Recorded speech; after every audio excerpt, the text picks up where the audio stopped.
बिस्मिल्लाहिर्रहमानिर्रहीम। अस्सलाम वालेकुम व्यूअर्स, आप देख रहे हैं डाइनिंग। आज हम इतना जूसी और टेस्टी मिक्स सब्जी पुलाव बना रहे हैं कि इसके साथ आपको अचार, रायते या सैलेड की बिल्कुल कमी महसूस नहीं होगी। रेसिपी पसंद आए तो चैनल को सब्सक्राइब कर दें, बेल आइकन को ऑल पे कर देने से आपको वीडियो का नोटिफिकेशन सबसे पहले फ्री में मिल जाएगा। बिस्मिल्लाहिर्रहमानिर्रहीम जी, रेसिपी को शुरू करते हैं। पैन में एक कप से थोड़ा सा कम ऑयल डाल लेते हैं। इस रेसिपी में हम बड़े साइज के प्याज को रफली कटिंग कर रहे हैं।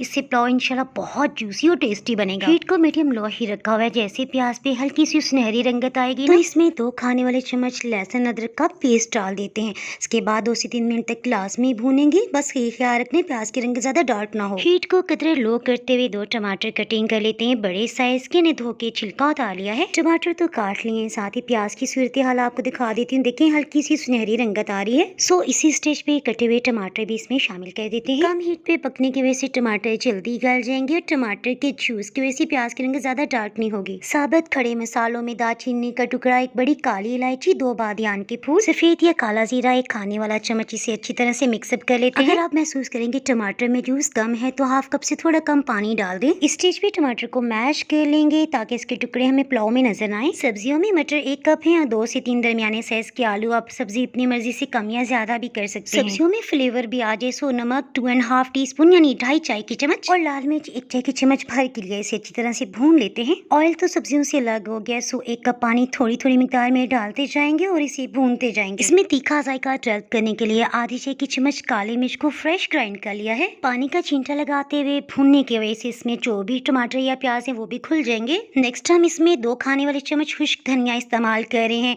इसे हाफ क्रश कर लिया है। 1 कप थोड़ी थोड़ी मिकदार में पानी डालते हुए खत्म हो गया है। पुलाव को खुशबूदार बनाने के लिए 1.5 टेबल स्पून 1.5 खाने वाला चम्मच कसूरी मेथी शामिल कर रहे हैं। कुछ सब्जियों को हम बाद में शामिल करेंगे।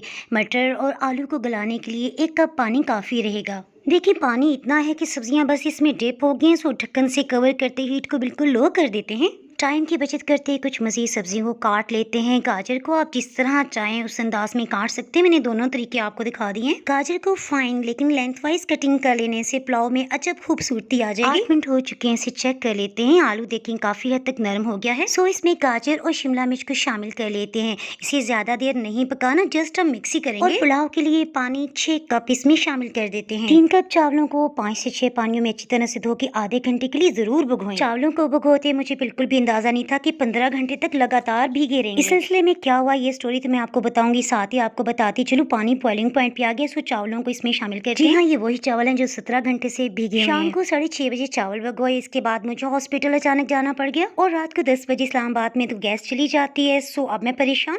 इसे मैंने रूम टेम्परेचर में पंखे के नीचे रख दिए थे चावलों को, यानी फ्रिज में बिल्कुल भी नहीं रखा। साथ साथ मैं आपको बताती चलूँ 4 हरी मिर्चों के दरमियान से कट लगा लिया, 1 मुट्ठी भर के हरा धनिया।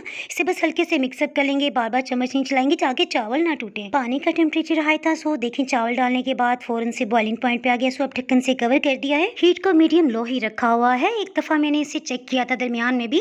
तकरीबन 7 मिनट हो चुके हैं। देखिए पानी काफी हद तक खुश्क हो चुका है। चावल अभी 70% तक गल चुके हैं। चावलों के नीचे भी कुछ कुछ पानी मौजूद है। सो लेमन स्लाइसेस रखते हुए ढक्कन को कपड़े से कवर कर दिया। 1 मिनट तक मीडियम लो हीट रखेंगे। इसकी वजह से चावलों में स्टीम बन जाएगी। 1 मिनट के बाद हीट को बिल्कुल लो कर दिया है। 14 मिनट हो गए हैं। सो चावलों को चेक कर लेते हैं। अल्हम्दुलिल्लाह जबरदस्त खुशबुएं आ रही है। सेकंड रेसिपी सिंगापुरियन राइस की थी। उसमें चावल भी 17 घंटे से भिगोए हुए थे, वो भी बहुत आउट क्लास। सिंगापुरियन राइस की रेसिपी मैंने आंटी अतिया के कहने पे अपलोड की। उसका लिंक ऊपर आपको आई बटन पे मिल जाएगा। फिश पुलाव, अलहोसिया पुलाव के अलावा बहुत सी पुलाव की रेसिपीज का लिंक आप डिस्क्रिप्शन बॉक्स से देख सकते हैं। यूट्यूब पे मजेदार रेसिपीज के लिए चैनल को सब्सक्राइब कर दें। बेल आइकन को ऑल पे कर देने से आपको वीडियो का नोटिफिकेशन अपलोड होती है सबसे पहले फ्री में मिल जाएगा। डाइनिंग गार को आप यूट्यूब और इंस्टाग्राम पे भी फॉलो कर सकते हैं। दुआओं में याद रखें। फिर मिलेंगे मजेदार सी रेसिपी के साथ। उस वक्त तक अल्लाह हाफिज।